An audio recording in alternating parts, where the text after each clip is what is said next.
Alhamdulillah, alhamdulillahilladzi ba'atsa fil ummiyina rasulan minhum yatlu 'alaihim ayatihi wa yuzakkihim wa yu'allimuhumul kitaba wal hikmah wa in kanu min qablu lafi dhalalin mubin wa akharina minhum lamma yalhaqu bihim wa huwal 'azizul hakim.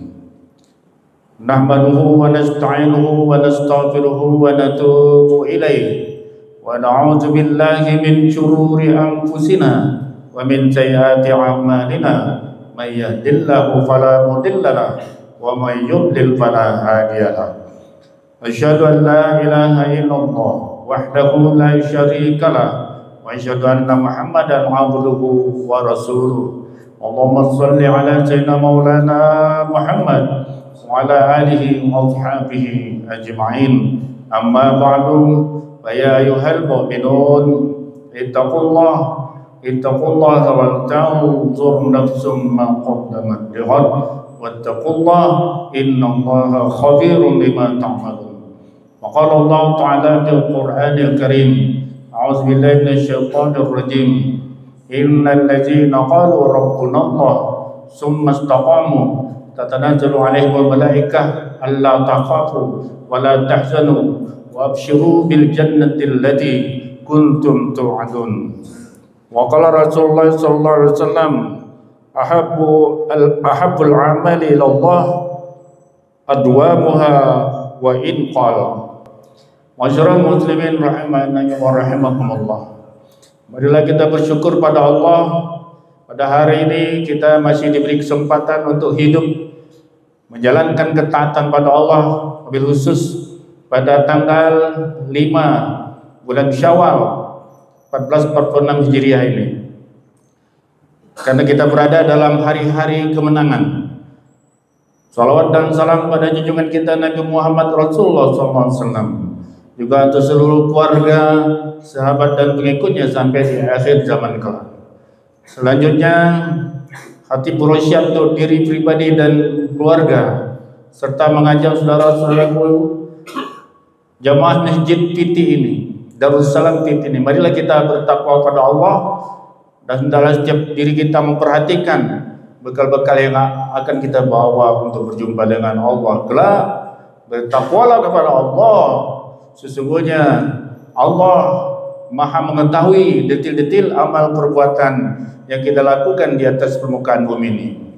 Selanjutnya kami mengucapkan terima kasih kepada pengurus Masjid Piti ini yang telah memberikan jadwal kepada kami dalam setiap tahunnya. Mudah-mudahan terjalin satu rahim dan keberkahan di antara kita. Amin amin ya rabbal alamin. Pada kesempatan kali ini kami akan mengangkat tema tentang fadilah istiqamah. Istiqamah artinya tetap berada di jalan yang lurus. Jalan yang lurus itu adalah jalan yang telah ditetapkan oleh Allah dalam Al-Quran dan dalam hadis dan sunnah Rasul Muhammad SAW. Hubungannya dengan bulan Ramadan yang telah kita lewati. Selama Ramadan kita telah memiliki capaian-capaian prestasi amal yang sangat luar biasa. Kita telah menjadi seorang yang berpribadi Al-Quran. Kalau ingin merasakan bagaimana Al-Quran itu hidup di dalam diri kita, di dalam jiwa kita masing-masing, maka pada saat bulan Ramadan itulah. Tapi tugas selanjutnya adalah kita harus istiqamah. Mari kita buka tabir tentang Al-Quran hidup yang kita rasakan. Itu yang pertama. Saat kita berpuasa di bulan Ramadan, ada 5 ayat Al-Quran yang menjadi regulasinya, yang menjadi dasar hukumnya, yang menjadi dasar perintah dari Allah kepada kita. Saat kita melaksanakan puasa berarti kita sedang berakhlak Al-Quran. Al-Baqarah ayat 183, ayat 184 bagi yang berhalangan. Kemudian ayat 185, kemudian ayat 186 tentang doa. Kemudian ayat 187-nya, Al-Baqarah 87-nya, yang dimana dimakan pada malam hari pun atas dasar perintah Allah. Uhilla lakum laylatus siyami rafasu ila nisaikum. Hubungan suami istri pun di malam hari dibolehkan ada dasar Al-Qur'annya. Maka ada 5 ayat yang menjadi regulasi menunjukkan kita berakhlak Al-Quran. Tatkala kita berpuasa di bulan Ramadan, kita pun melaksanakan ibadah salat wajib maupun salat sunnah. Regulasi juga adalah Al-Quran. Dasar hukumnya adalah Al-Quran. Maka tatkala kita salat pun kita sedang berakhlak Al-Quran, saudaraku sekalian.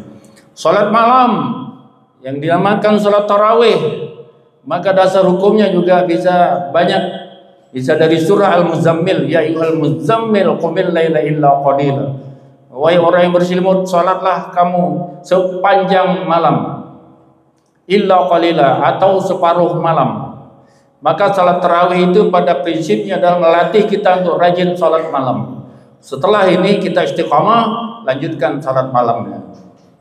Kemudian akhlak Al-Quran yang lainnya, misalnya pengurus masjid memakmurkan masjid, mendatangkan ustadz-ustadz dan khotib dan berupaya untuk memakmurkan masjid, ini adalah dasar hukumnya adalah Al-Quran.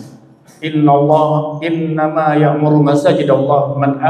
Siapapun yang terlibat untuk memakmurkan masjid, baik pengurusnya maupun jamaahnya, saat itu kita sedang melaksanakan akhlak Al-Quran. Dilaksanakannya majlis taklim di bulan Ramadan, contohnya pada hari ini para jamaah datang mendengarkan khatib membacakan Al-Quran dan hadis saat khutbahnya saat kita duduk saat ini dan di bulan Ramadan kemudian adalah akhlak Al-Quran. Wa qalu law kunna nasma'u aw na'qilu ma kunna fi ashabis sa'ir. Surah Al-Mulk ayat ke-10. Di dalam neraka sa'ir itu nanti kata Allah ada orang yang menyesal. Kalau sekiranya dulu kami mau mendengar atau mau memikirkan, mempelajari Al-Quran, tentu kami tidak akan berada di dalam neraka sa'ir ini. Ketika kita duduk mendengarkan khatib khutbah, mendengarkan ustaz ceramah, kuliah subuh, kultum, maka saat itu kita sedang berakhlak Al-Quran. Ada yang mengambil Al-Quran untuk dibaca sampai khatam 3 kali, itu juga akhlak Al-Quran. Perintah membaca Al-Quran adalah memang banyak di dalam ayat Quran. Ada yang berzikir, zikir rahmaniyah, zikir nahsyabadiyah. Perintah berzikir adalah perintah Allah dalam Al-Quran. Ya ayyuhallazina amanu dzkurullaha dzikran katsira. Semua yang kita lakukan punya dasar Al-Quran, maka kita sedang berakhlak Al-Quran. Yang membayar infak, zakat, sedekah adalah akhlak Al-Quran. Istri kita menyiapkan makanan berbuka adalah akhlak Al-Quran. Wallahu yuhibbul muhsinin. Menyiapkan makanan berbuka adalah akhlak Al-Quran, surah Al-Insan. Wa yut'imuna at-ta'ama 'ala hubbihi miskinan wa yatiman wa asira. Ciri-ciri penduduk surga itu kata Allah adalah suka memberi makanan kepada orang yang dicintainya. Makan yang dicintainya diberikan kepada fakir miskin, anak yatim dan orang yang tertawan. Masyaallah muslimin rahimani rahimakumullah. Di samping itu kita juga menjauhi larangan-larangan dari Allah. Saat kita berpuasa menjauhi larangan dari Allah, maka kita berakhlak Al-Quran. Maka tugas selanjutnya kita adalah istiqamah. Istiqamah itu kita paling tidak mempertahankan amaliyah ataupun akhlak Al-Quran yang telah kita lakukan. Karena kata Rasulullah dalam sebuah hadisnya, yaitu ahabbul a'mali ilallah adwamuha wa in qal. Amal yang paling dicintai oleh Allah adalah yang paling konsisten, continue, meskipun sedikit. Hadis Bukhari, nomor hadis 6464, atau hadis Muslim nomor 783. Menjaga ini prestasi amal ibadah kita selama Ramadan ini menjadi penting. Maka dalam hal mempertahankan kebiasaan-kebiasaan baik di bulan Ramadan ini, misalnya salah satu contoh, kita mempertahankan salat malam, salat tarawih tidak ada lagi, tapi kita lanjutkan dengan qiyamul lail, tahajud misalnya, mempertahankannya sampai ketemu dengan Ramadan berikutnya. Inilah yang dimaksud istiqamah. Dan contoh-contoh yang lain tinggal diaktualisasikan saja. Maka apa hikmah dari istiqamah itu? Dalam ayat Quran Allah katakan, surahnya surah Fussilat ayat 30. innal ladzina qalu rabbuna Allah tsumma istaqamu tatanazzalu alaihimul malaikah alla takhafu wa la tahzanu wa abshiru bil jannati allati kuntum tu'adun. Sesungguhnya kata Allah, orang-orang yang mengatakan Tuhan kami adalah Allah, kemudian dia istiqamah, akan turun malaikat yang mengatakan padanya, jangan takut, jangan gelisah, dan ini ada berita syurga untuk kamu yang dijanjikan oleh Allah. Para ulama menyebutkan kapan ucapan ini kepada orang-orang yang istiqamah diberikan, yaitu yang pertama saat kematian. Pada saat kematian mereka orang-orang istiqamah menjalankan iman kepada Allah dan taat kepada Allah serta amaliyah ini akan diberikan hiburan dengan perkataan Allah takhafu wala tahzanu, jangan kamu takut, hadapi saja kematian itu dengan sabar, jangan kamu sedih. Ini ada berita gembira, wa absyiru bil jannati allati kuntum tu'adun. Ada berita surga. Maka tatkala orang istiqamah meninggal dunia, insyaallah dia dalam keadaan terhibur dan tersenyum insyaallah. Mudah-mudahan kita bisa beristiqamah. Yang berikutnya di dunia, surah Jin ayat 16. Wa allaw istaqamu 'ala tariqati asqainahum ma'an ghadaqa. Bahwasanya barang siapa yang istiqamah, orang-orang yang beristiqamah, wa allaw istaqamu 'ala tariqati, berada di jalan Allah, jalan agama Allah itu artinya amal-amal yang telah didasari dengan Al-Quran dalam hidupnya itu tadi dalam bulan Ramadan contohnya, asqainahum wa allaw istaqamu 'ala tariqati asqainahum ma'an ghadaqa, maka akan diberikan pada mereka ma'an ghadaqa, air yang tercurah. Air yang tercurah kalau di Pontianak, Kalimantan Barat atau di Indonesia air hujan sering, jadi tidak dianggap sebagai sebuah kemewahan. Namun air ini turunnya di Mekah, turunnya di Timur Tengah yang air jarang hujan di sana. Setahun sekali itu syukur-syukur. Maka air yang dimaksud di dalam ayat ini adalah sebagai simbol kemewahan. Simbol kemewahan.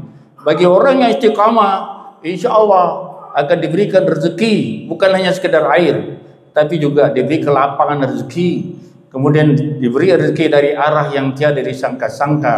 Ya insya Allah orang yang istiqamah di jalan Allah akan diberikan rezeki yang sebanyak-banyaknya untuk kepentingannya beriman dan bertakwa serta menjalankan amal ibadah, seperti ongkos naik haji. Walaupun naik haji terus naik ongkosnya, tapi orang yang istiqamah jalan Allah akan selalu diberikan uang yang cukup untuk naik haji. Naik ongkos naik haji naik 40 juta bisa, 50 juta bisa. Itulah hadiah bagi orang istiqamah. Selama ini insya Allah para penduduk Indonesia yang beragama Islam tetap di jalan istiqamah, tetap sholat 5 waktu, itu dah istiqamah dalam bentuk kewajiban sehari-hari. Makanya ketika ongkos naik haji naik terus, kita tidak ada yang ribut-ribut, karena kita yakin bahwasanya akan diberikan oleh Allah rezeki yang seluas-luasnya. Masyarul muslimin rahimani rahimakumullah. Inilah khutbah yang dapat kami sampaikan pada kesempatan kali ini dengan judul istiqamah. Istiqamah yang dimaksud ini dalam konteks amaliyah, prestasi amal di bulan Ramadan ini harus kita pertahankan sampai kita berada di Ramadan berikutnya. Yakni amaliyah yang didasarkan Al-Quran, yang mana kita disebut sebagai orang yang menghidupkan Al-Quran, atau kita sendiri sebagai Al-Quran hidup. Kita adalah Al-Quran berjalan. Teruslah menjadi Al-Quran hidup, teruslah menjadi Al-Quran yang berjalan sampai akhir kita, maka disebut istiqamah. Dan insya Allah kita akan diwafatkan dalam keadaan dihibur dengan hilangnya rasa takut dan rasa sedih, dan akan diberikan kabar gembira surga buat kita semua. Di alam kubur pun selalu dihibur oleh para malaikat Allah, kita akan mendapati surganya, maka tidak akan ada rasa takut kita berada di alam barzah. Di akhirat pun insya Allah orang yang istiqamah senantiasa akan ditolong oleh Allah. Demikian, barakallahu li wa lakum fil Qur'anil azim wa nafa'ani wa iyyakum bima fihi minal ayati wa dzikril hakim wa taqabbala minni wa minkum tilawatahu innahu was-sami'ul alim. Wa qul qawli hadza fastaghfirullahal azim li wa lakum wa lisa'il muslimin wal muslimat wal mu'minin wal mu'minat fastaghfiruhu innahu wal ghafurur rahim.